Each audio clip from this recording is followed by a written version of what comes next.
ធ្វើកម្មវិធី birthday ខួបកំណើតឬរៀបអាពាហ៍ពិពាហ៍ឬក៏ការអីហ្នឹងណាបងប្អូនគឺអ្នកអូស្ត្រាលីបើសិនជាគាត់ធ្វើនៅផ្ទះភាគច្រើនគឺអត់ចោលទេសាច់គោចកាហ្នឹងគឺជាម្ហូប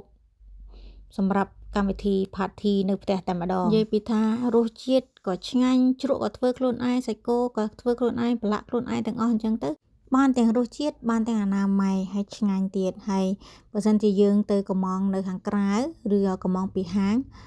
មិនបានល្អដូចចិត្តឬក៏មិនត្រូវចិត្តយើងទេបងប្អូនហើយនេះសាច់គោ25គីឡូដាក់គ្រឿងសាតេនឹង8ចា8គីឡូស្លឹកគ្រៃប្រហែលជា1គីឡូហើយបន្ទាប់មកដាក់ស្ករ4ស្លាបព្រាដាក់ម្សៅស៊ុបមាន់នោះ2ស្លាបព្រាគឺស្លាបព្រាបាយបងប្អូនហើយបន្ទាប់មកដាក់ប៊ីចេងហ្នឹងគឺ1ស្លាបព្រាកន្លះបន្ទាប់មកដាក់ទឹកឃ្មុំ3ស្លាបព្រាបាយហើយដាក់អំបិល2ស្លាបព្រាបាយបងប្អូនគឺភ្លេចដាក់អំបិលហើយបន្ទាប់មកដាក់ទឹកប្រេងខ្យងនោះដាក់ប្រហែលជា2ស្លាបព្រាបាយដែរបងប្អូនបន្ទាប់មកលាយចូលគ្នាបងប្អូនលាយចូលគ្នាសព្វសិនណាបងប្អូនជាមួយគ្រឿងហ្នឹងណាលាយឲ្យសព្វកូរច្បល់ចូលគ្នាឲ្យសព្វហើយមកដាក់ប្រេងឆាហ្នឹងគឺប្រេងអូលីវបងប្អូនដាក់ប្រហែលជា4ស្លាបព្រាបាយឬក៏អាចច្រើនជាងនឹងតិចក៏បានដែរបងប្អូនបន្ទាប់មកយើងដាក់ខ្ទិះដូងចូលខ្ទិះដូងដាក់អស់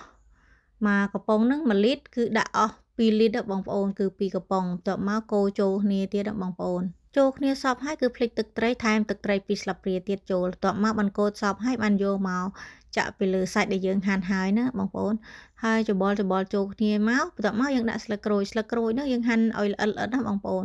ហាន់ឲ្យល្អិតហើយបានដាក់រោយចូលហើយបានយើងកូរចូលគ្នាទៅឲ្យឈ្ងុយស្លឹកក្រូចផងណាបងប្អូនច្បល់ចូលគ្នាហើយទុកប្រហែល15នាទីផ្អាប់ចូលបន្តិចទៅបន្ទាប់មកបានយើងយកទៅដោតណាបងប្អូនគឺច្បល់គ្នាបែបនេះច្បល់ឲ្យសព្វចូលជាតិឈ្ងុយស្លឹកក្រូចហើយបានយកទៅដោត25គីឡូ2-3នាក់មកល្ងាចដែរណាបងប្អូនតម្រុំទៅហើយហ្នឹងណាប៉ុន្តែអូយដោតបដាស្រក់ទឹកមាត់បដាបងប្អូនគឺឈ្ងុយតែម្ដងគ្រឿងផ្សំដែលខ្ញុំរៀបរាប់មុនមិញហ្នឹងអាចមានខុសខ្លះបងប្អូនហើយបងប្អូនពេលបើចង់ធ្វើតាមគឺអាចមុននឹងដោតហ្នឹងបងប្អូនអាចយកទៅឆាញ៉ាំភ្លក់មើលសិនណាបើថាអត់ត្រូវទេបងប្អូនអាចថែមថយគ្រឿងបានតាមចំណូលចិត្តចឹងបងប្អូនព្រោះវីដេអូនេះថតច្រើនថ្ងៃហើយខ្ញុំភ្លេចកាត់តអញ្ចឹងហើយខ្ញុំអាចភ្លេចគ្រឿងផ្សំខ្លះដែលអត់ត្រូវនឹងក្បួនខ្នាតអញ្ចឹងណាបងប្អូនហើយឆ្លៀតឱកាសនេះដែរចង់មកសួរបងប្អូនតើបងប្អូនចង់រកចំណូលបន្ថែមដែលមិនប៉ះពាល់ការងារប្រចាំថ្ងៃហើយការងារក្រៅម៉ោងដែលមានពេលច្រើននៅជាមួយកូននិងគ្រួសារជាពិសេសនឹងទៀតចង់ចូលនិវត្តន៍មុនពេលចាស់ជរាហើយចង់មានពេលដើរលំហែខ្លះជាមួយកូនជាពិសេសទុកពេលវេលាមើលថែទាំខ្លួនឯងខ្ញុំសូមណែនាំអាជីវកម្ម Digital Online អាជីវកម្ម Digital Online ជាអាជីវកម្មស្របច្បាប់ត្រឹមត្រូវច្បាស់លាស់បានចំណូលពិតប្រាកដធ្វើនៅកន្លែងណាក៏បានមួយថ្ងៃធ្វើតែ1ម៉ោងទៅ2ម៉ោងគឺគ្រប់គ្រាន់បើមិនចេះត្រង់ណាអាជីវកម្មមានអ្នកណែនាំមានអ្នកបង្រៀន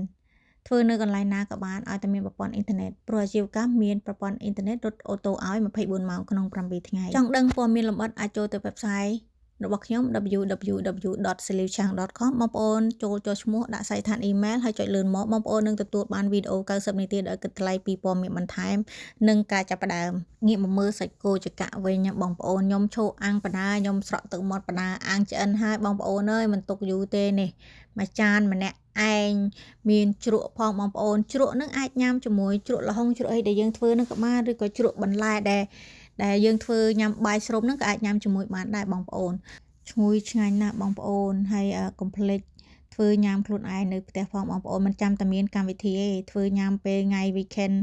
ជាមួយគ្រួសារក៏បានដែរបងប្អូនមួយចានមុនមិញគឺញ៉ាំជាមួយជ្រក់សម្រាប់ធ្វើបាយស្រូបញ៉ាំជាមួយបាយស្រូបហើយមួយចាននេះគឺខ្ញុំញ៉ាំជាមួយជ្រក់ល្ហុងហើយនឹងញ៉ាំជើងមាន់ណាបងប្អូននិយាយពីថាឆ្ងាញ់ណាស់មើលតែមាត់អ្នកញ៉ាំទៅដឹងហើយបងប្អូន